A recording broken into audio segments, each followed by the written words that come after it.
Good morning everyone. उम्मीद करते हैं आप लोग अच्छे ही होंगे। देखिए, आज की इस वीडियो में हम लोग बात करने वाले हैं कि क्लास 10th में कि क्या स्ट्रैटेजी को अप्लाई किया जाए। अगर अभी तक आपने कुछ भी नहीं पढ़ा है, अगर इस स्ट्रैटेजी को फॉलो करते हैं तो आपको गुड स्कोर आ सकता है।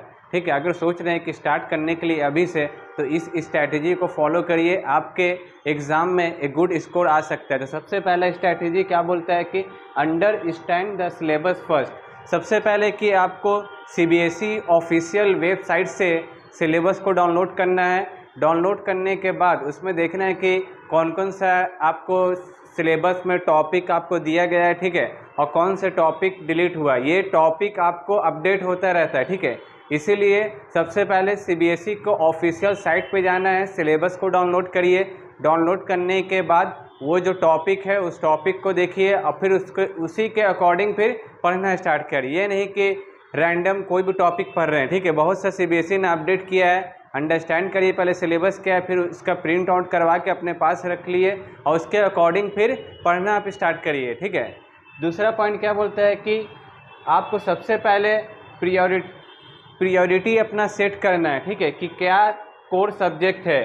कहने का मतलब कि आपको ये डिसाइड करना है कि कौन से सब्जेक्ट में कितना टाइम देना है, कौन से सब्जेक्ट को किस तरह से पेपर में लिखना है। जैसे साइंस का बात करें तो वो थोड़ा कॉन्सेप्चुअल होता है, ठीक है, कॉन्सेप्ट को अंडरस्टैंड करना पड़ता है। मैथ का बात करें तो मैथ में ज़्यादा से ज़्यादा प्रैक्टिस करना पड़ता है, ठीक है।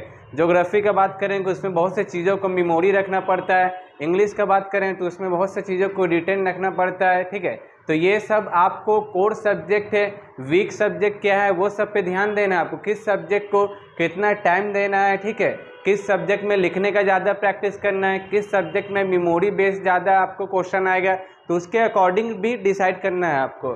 थर्ड बोलता है फॉलो फॉर सीबीएसई या स्टेट बोर्ड, ठीक है। ये क्या बोल रहा है कि आप अपने अकॉर्डिंग ये फॉलो करिए। थोड़ा सा सीबीएसई बोर्ड और एक जो बिहार बोर्ड होता है, दोनों का अलग अलग पैटर्न होता है आपको, ठीक है।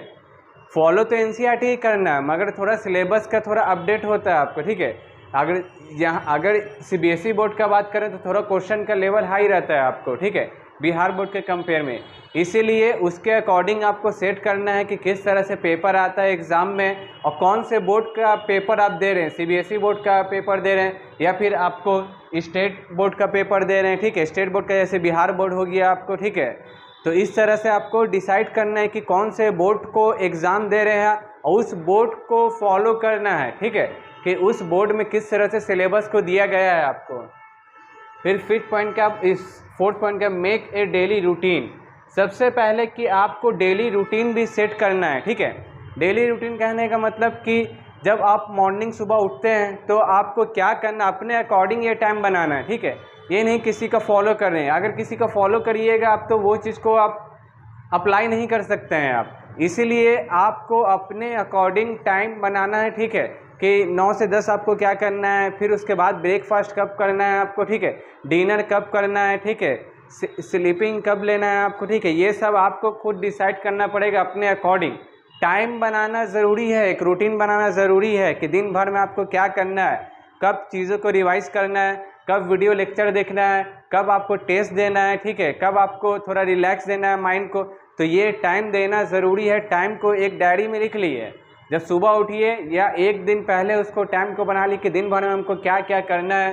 कल हमको फिजिक्स पढ़ना है, केमिस्ट्री पढ़ना है, उसके अकॉर्डिंग टाइम को मैनेज करना है। टाइम मैनेज नहीं करिएगा तो बहुत दिक्कत आएगा।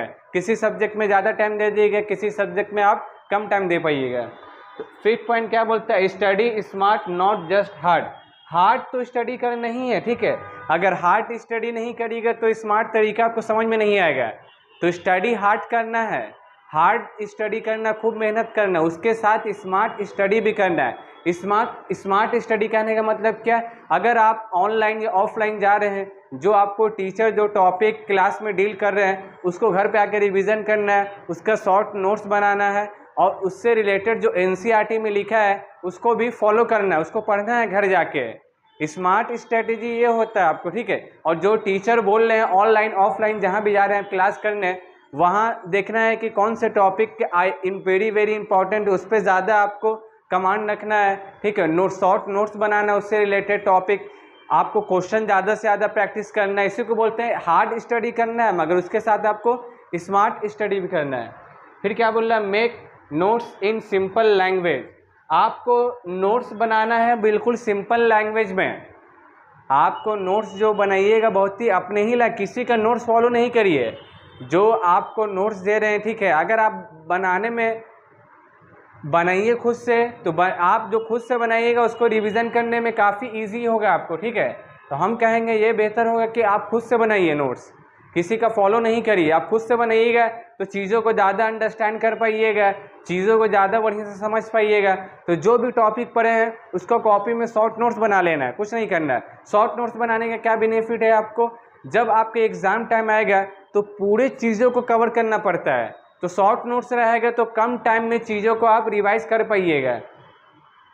फिर क्या बोल रहा है 7 point, solve past year question. ये बोल रहा है कि आपको जो भी स्टेट बोर्ड है, सीबीएसई बोर्ड है, ठीक है, जैसे सीबीएसई बोर्ड में ओसवाल आता है और स्टेट बोर्ड अलग अलग स्टेट बोर्ड होता है आपको, ठीक है, उसमें भी आपको काफ़ी आपको PYQ निकलता है, प्रीवियस ईयर क्वेश्चन करना है आपको, ठीक है।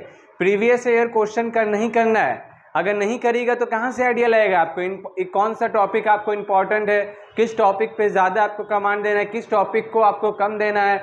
तो सॉल्व तो करना ही है PYQ करने से एक टेम्परामेंट आपके अंदर डेवलप करेगा, टाइम मैनेजमेंट आएगा कि उस टाइम मैनेजमेंट में कैसे, उस प्रेशर में कैसे हम लोग क्वेश्चन को डील कर पाते हैं। ये सारा स्ट्रैटेजी तभी आप सीख पाइएगा जब क्वेश्चन को अटेम्प्ट कर पाइएगा। PYQ ये करना बहुत ज़रूरी है आपको। फिर 8 पॉइंट क्या बोल रहा है, रिवाइज रेगुलरली। देखिए, जब हम स्ट्रैटेजी को ये सब फॉलो करेंगे तो वीक में एक दिन तो बनाना ही है आपको, जिसमें पूरे जो एक वीक में पढ़े हैं, जो टॉपिक आपका वीक है, उस टॉपिक को रिवीजन करना ही करना है। वीक में एक डेज बनाना है जहां आपको रिवीजन करना ही है, सारे सब्जेक्ट को रिवीजन करना है। रिवीजन किस तरह से करिएगा, फ्लैश कार्ड से करिएगा, माइंड मैप से कर सकते हैं, अपने नोट से कर सकते हैं, ठीक है। ये सब से करना ही करना, अगर नहीं करिएगा तो मान लेते हैं आप आगे तो बढ़ रहे हैं, ठीक है, आप टॉपिक तो कवर कर पा रहे हैं, ठीक है, मगर पीछे का आपको याद नहीं है, तो उसको कवर करते हुए चलना है आपको। नहीं करिएगा तो आपके बोर्ड में पूरे सिलेबस से आता है क्वेश्चन, जब फाइनल बोर्ड होगा आपका, तो नोट्स को रिवीजन कर नहीं करना है। एक डेज तो बनाना ही बनाना है जहां आपको नोट्स को रिवीजन करना ही है। वीक में 1 डे बनाइए, फ्लैश कार्ड से रिवीजन करिए, खुद के नोट से रिवीजन करिए, माइंड मैप से रिवीजन करिए, इससे टाइम का भी मैनेजमेंट होगा, ठीक है। और ये इस स्ट्रैटेजी को अगर फॉलो करते हैं तो आप अगर अभी से स्टार्ट कर रहे हैं तो काफ़ी गुड स्कोर आ सकता है आपके एग्ज़ाम में, ठीक है। तो इस स्ट्रैटेजी को फॉलो करना है और कंसिस्टेंट के साथ फॉलो करना है। अगर फॉलो करेंगे तो आपके बोर्ड जो एग्ज़ाम आने वाला है काफ़ी बेहतर स्कोर आ सकता है, ठीक है। मिलते हैं नेक्स्ट वीडियो में आप लोग से। Thank you for watching this video.